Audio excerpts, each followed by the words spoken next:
Привет, телезрители! С Новым годом, друзья! По правилам общепринятого этикета так можно говорить вплоть до Старого Нового года, который 14 января. Именно до этих пор «Гора новостей» будет выходить именно в таком нарядном варианте. Твои проводники на вершину событий сегодня Матвей Теренин и Настя Бурмистрова. А вот что подготовили к этой встрече наши корреспонденты.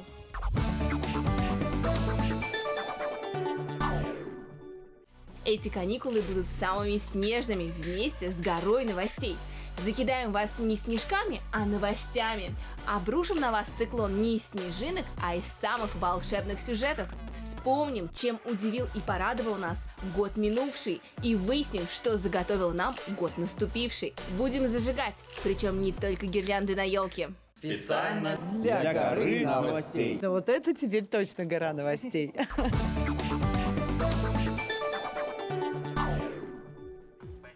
На календаре уже 8 января. Совсем скоро школа, но об этом думать не хочется. В этом году зимние каникулы были очень крутые.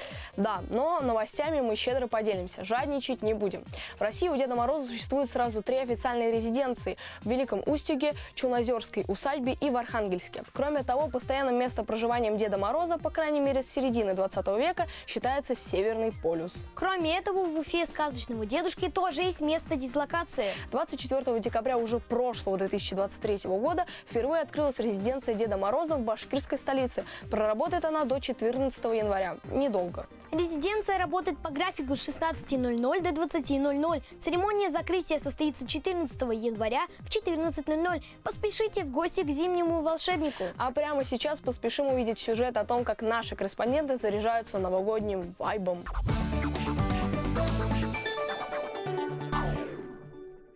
Я тоже буду делать открытку, но она будет у меня еще круче. Для начала мы берем картон и сгибаем его на 2 ровные половинки.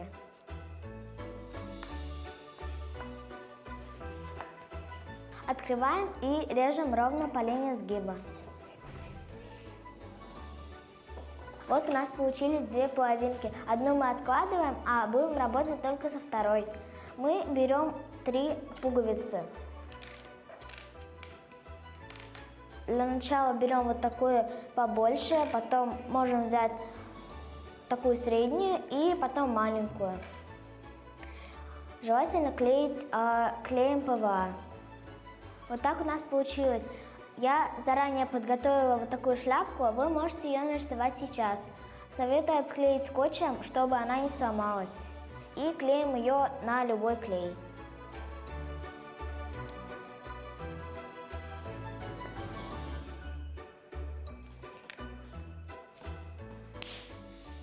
Вот такие руки у нас получились, как ветки. Далее мы пишем что-нибудь наверху. Сверху можно написать «С Новым годом». Я напишу тоже «С Новым годом». И еще наверху пишем 2024. Вот так получилось. Дальше можем украсить, например, какими-нибудь завитушками или ватой.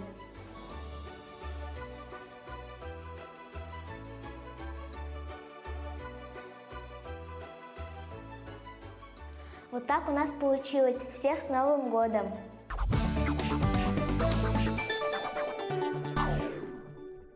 Прикольно, надо будет тоже попробовать. А пока продолжим рассказывать актуальные новости. А вы знаете, что Дед Мороз не всегда ходил с внучкой Снегурочкой? Как неприметная спутница Деда Мороза, на праздничных мероприятиях и детских новогодних елках была она придумана лишь в 50-х годах 20 века Львом Косильевым и Сергеем Михалковым. Ни в одной другой культуре мира у волшебного дедушки нет такой помощницы. И, кстати, в средневековье елку наряжали, украшали совсем по-другому. Елка даже не стояла привычно на полу, а висела вверх тормашками под потолком. Актуально для тех, у кого есть дома кот. Да, например, у меня. В этом не было какого-то тайного смысла, кроме карнавального веселья. На перевернутые подвешенные деревца цепляли всякие сладости. В назначенный час открывались двери, и в комнату врывались дети. Они с визгом подпрыгивали и обдирали елку. Так что идея современных дизайнеров, предлагающие новаторски подвесить еле к потолку, это никакое не ноу-хау, а можно сказать старинный обычай. Да, но раз все новое – это хорошо забытое старое, то смотрим следующий сюжет. Думаю, не каждый современный подросток слышал о группе «Корни», но если спросить у своих родителей, то они могут рассказывать о них часами. Сама я тоже узнала о них недавно. Плакал и береза желтыми листами, плакала осина красными слезами. Группа «Корни» — это российская поп-рок-группа, которая набрала свою популярность больше 20 лет назад, когда победила в телешоу «Фабрика звезд-1». А уже в 2003 году группа представляла Россию на международном музыкальном конкурсе Евробест в Каннах. Они были очень популярны, фанаты валились толпами, журналисты устраивались в очередь. А сейчас все намного проще, и мне удалось взять у группы интервью. Кого вы слушаете? Как вы относитесь к современным трендам? Я, знаете, в основном слушаю что-то старенькое. К новым течениям я хорошо отношусь, но все равно предпочитаю что-то такое поностальгировать, так скажем. Это лично я. А вот пацаны, например... Я слушаю сейчас радио. Когда я еду, я раньше очень много музыки слушал. Сейчас я слушаю, мне нравится джаз-музыка, мне разные направления нравятся на самом деле. Что касается молодежной музыки, не вся мне заходит, но в целом попадаются такие треки, которые раскачивают по полной программе. У кого из вас больше всего поклонниц?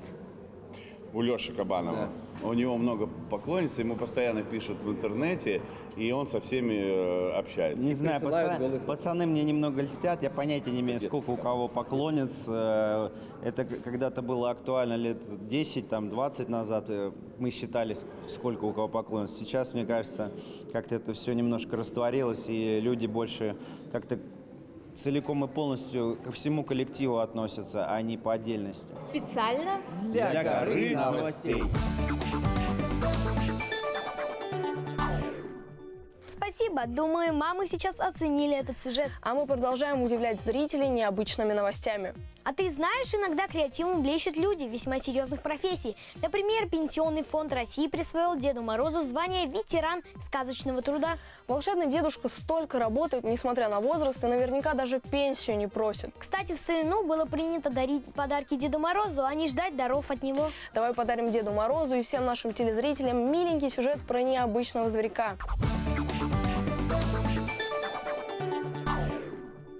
В лесном посольстве поселился новый обитатель, лисенок по кличке Юки. Его имя с японского означает «снежное счастье». Ну вы только посмотрите, какой милашка.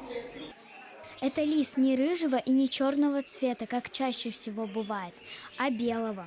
Такой цвет шерсти он получил благодаря российским ученым. Лисенок появился на свет путем селекции в Новосибирском научном центре. В результате генетики обрел свой необычный окрас. Белая шерсть лисенка подчеркивает его нежную и милую внешность, а его любопытные глазки дополняют образ невероятно притягательными чертами. Однако внешность – это не единственное, что делает этого лисенка особенным. Он также известен добрым и ласковым характером. Сотрудники и гости зоопарка отмечают его дружелюбие и игривость. Лисенок подходит к людям и сразу же завоевывает их сердца своей милотой и приветливостью. Сейчас Юки совсем молод, но ученые из научного центра уверяют, что он сохраняет детские миловидные черты даже во взрослом возрасте. От диких предков у Юки осталась острая мордочка, пышный хвост и специфический запах. А вот ген агрессии сведен к минимуму, считают ученые. Лисенок, подобно собаке, начинает вилять хвостом при приближении человека. Уверена, что такого малыша вы нигде и никогда не встречали.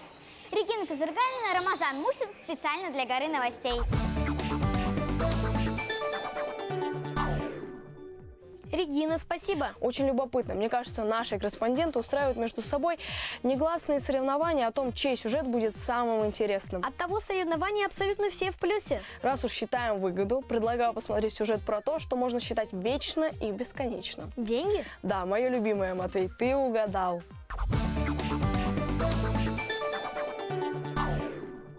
Ребята, а вы часто имеете дело с наличными? Лично у меня есть банковская карта. Монеты и купюры я вижу нечасто. Но сейчас мы в том месте, где собрана дорогая коллекция денег в прямом и переносном смысле. В башкирской столице Прямо в самом сердце города стоит Национальный банк, ему более века. В этом историческом здании хранятся уникальные экспонаты. Например, это самые первые монеты, а это кабинет банковского работника того времени. Весь учет был с помощью счет, никаких компьютеров и даже калькуляторов. Само слово «банкнота» в переводе с английского языка переводится как «банковская запись». Это название придумали не случайно, оно явно говорит об истории бумажных денег. Деньги менялись, совершенствовались. Я не только про дизайн, я еще и про размер, форму и степени защиты. Современная купюра имеет несколько десятков степеней защиты, различные секретные символы, которые спрятаны так, что разглядеть их может только специалист-финансист. Вы знаете, что подделка денег – это страшное преступление. За него сажают в тюрьму, чтобы потом не было никакой возможности их заново склеить. Что касается первых бумажных денег на Руси, они были созданы при Екатерине II. В ходу они назывались ассигнацией. Их можно было обменивать на деньги из меди. Представляете, самые первые деньги Екатерина II приказала сделать из дворцовых салфеток и скатертей. Позже поняли, что это ненадежный вариант, и деньги начали делать на специальной бумаге. С купюрами частенько экспериментируют. К значимым событиям в стране, как правило, выпускают необычные экземпляры. Но коллекционеры их быстро забирают себе, и их сложно увидеть в реальном обращении. Вот, кстати, дизайн новой 100-рублевки. Это дверь денежного хранилища, и ей больше века, она очень мощная.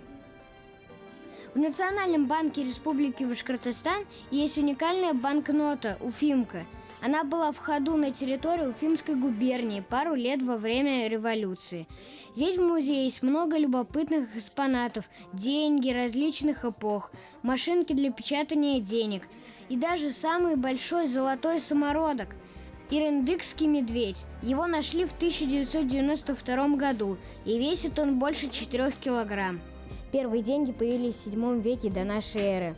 В качестве платежных средств использовали камни и ракушки. Хорошо, что сейчас не так.